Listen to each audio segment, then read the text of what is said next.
জনাব শিশির মনির যে কথাগুলো বলছে, 180 দিনের কথা বলেছে, জুলাই সনদ বাস্তবায়নের কথা।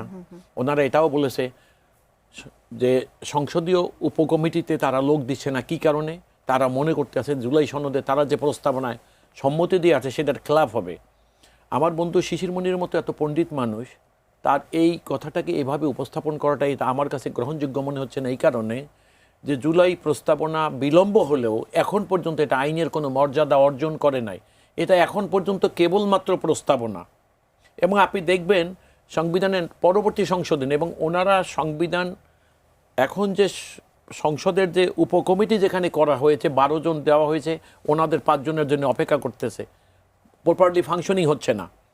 এটার অর্থটা কোনখানে দাঁড়ায়? যে যেই প্রস্তাবনাগুলো ছিল, এবং আপনাদের দেখবেন তাদের নির্বাচনের ইশতেহারে দেওয়ার পরে, এবং ওই প্রস্তাবনায়ও বলা আছে যে নির্বাচনের ইশতেহারে দেওয়ার পর জনগণ যদি ভোটে রাষ্ট্র ক্ষমতায় তাদেরকে বসায়, তাহলে তাদের ইচ্ছা মতো অনেক কিছু করা যাবে।